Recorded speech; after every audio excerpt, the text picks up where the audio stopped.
As the judge looked over the evidence, his eyes widened and mouth fell open. He quickly collected himself before clearing his throat and turning to me. With a sorry look, he raised his hammer and made a decision. Raven. I was 16 when I met him. He was my first real boyfriend and was everything I could have wished for. Kind, sweet, attentive, you name it. He always knew what to say, and that should have been a red flag.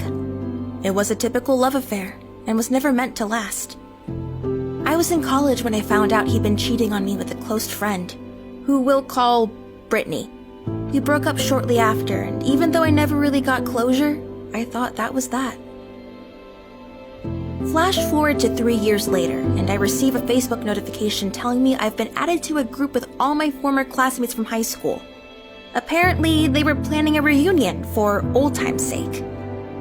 I didn't really want to go since all my memories of high school were linked to Raven, but that was until the school's former president specifically reached out to me, stressing how everyone would really appreciate it if I showed up and blah blah blah. Fine, whatever. I'll go if it means I never have to talk to or see these people again. After all, how bad could it be? Apparently, very bad. I show up and find out almost immediately that it's not just a high school reunion, but a surprise going away party for Raven. What the? He and his family were moving to Canada, apparently. So I guess it was time to get wasted. Really, really wasted. The party was full-blown now, and the next part is pretty hazy. But that's when I saw him. My vision was blurred, but I could recognize his figure anywhere. Raven.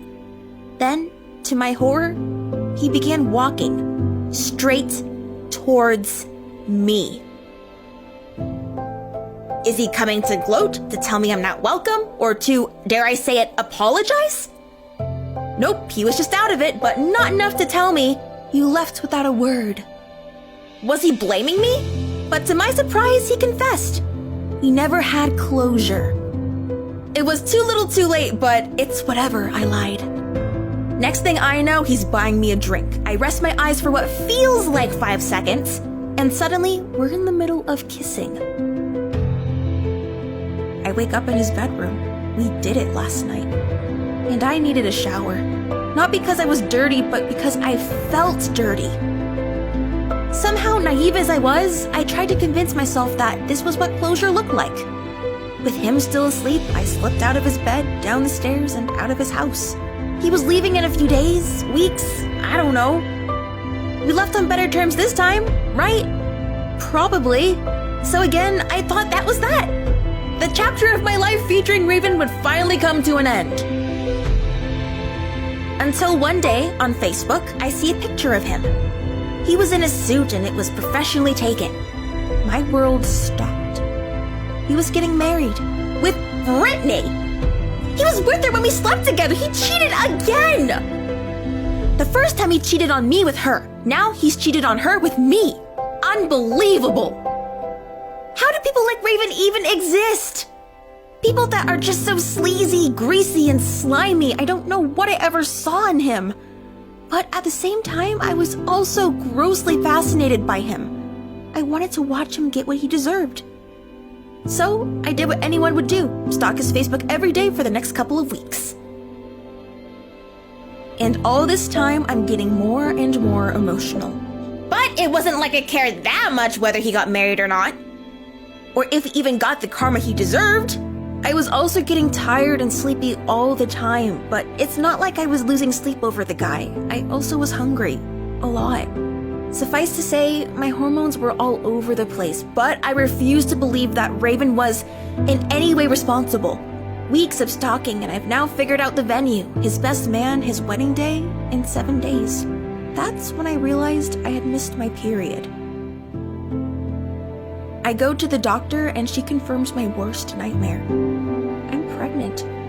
3 months pregnant! It could only be his and he needed to know! I cried and cried. I cried because he got me pregnant. I cried because he married the girl that he cheated on me with. I cried because I am carrying his illegitimate child.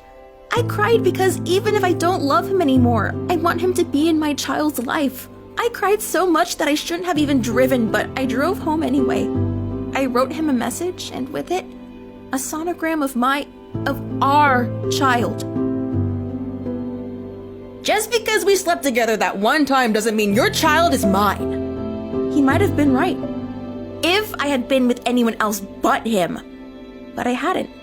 He was my first and only. I told him that, but he was either in denial or didn't care. He was happy now and wanted nothing to do with me. Oh, how the tables had turned. I was heartbroken, not only for myself, but for my child. This little innocent baby that we made from a drunken mistake. This little baby with a father who already wanted nothing to do with them. I made up my mind and basically told him to leave me alone. I blocked him, his family, and even our mutual friends. I decided I would be the bigger person in this scenario. I would love and raise my child unconditionally. And wouldn't you know it, things started to go smoothly after that.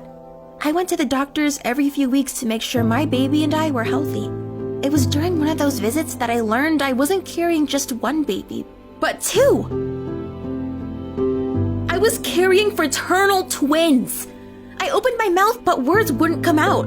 Tears streamed down my cheeks. Despite the circumstances, it might have been the happiest moment of my life. All the while, I couldn't help but think about their dad. Children deserve a father, and Raven deserved to know. So when I got home, I sent him one last email. Another sonogram of our children. Maybe he'd change his mind. Maybe he'd realize, nope! He told me nothing would change his mind about this whole situation, the babies, and me. He called me a liar, a homewrecker, and sick. And that's when I started to have terrible cramps. His harsh words were taking a physical toll on me. I needed a break from him, at least until my babies were born. Following my doctor's suggestion, I moved back in with my family, and even though it was hard on them at first, they came around and accepted me, which is more than I can say about Raven.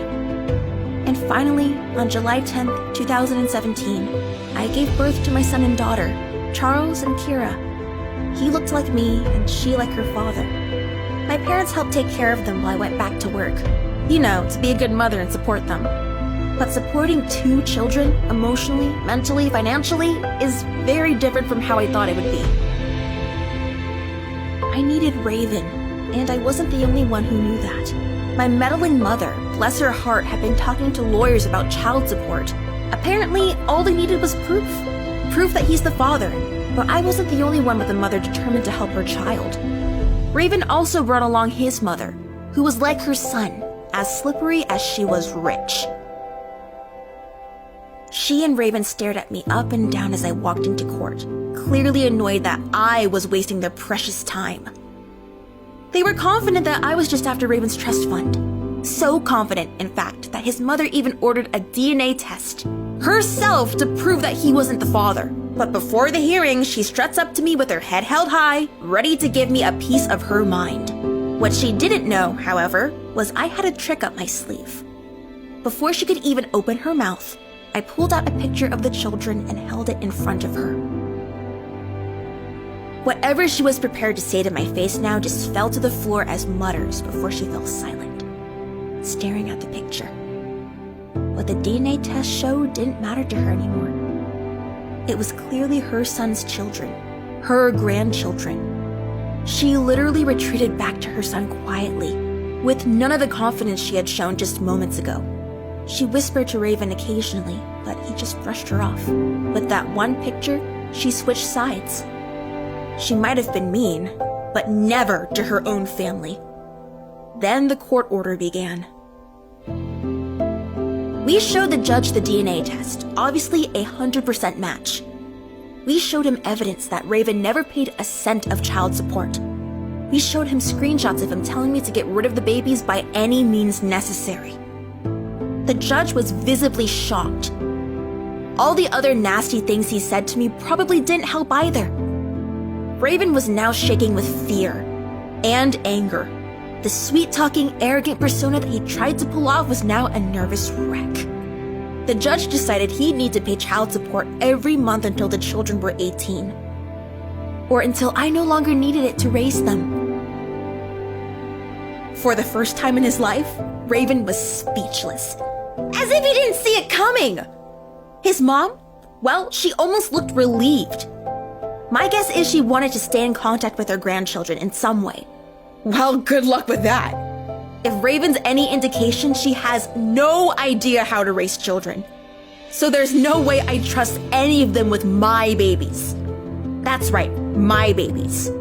I got 100% of custody, while Raven has to pay 90% of child support. Finally, it was over. Justice had been served. I was over the moon. He would never be able to get to me or them ever again. The kids are 3 now, and I'm with the guy I used to work with. He's kind, genuine, and most importantly, he loves my kids like they're his own. He recently proposed and we're getting married in December, which will, according to him, finally allow him to officially adopt Charlie and Kira. And Raven, thank you for giving me 2 beautiful, smart, and compassionate children. For that, I forgive you.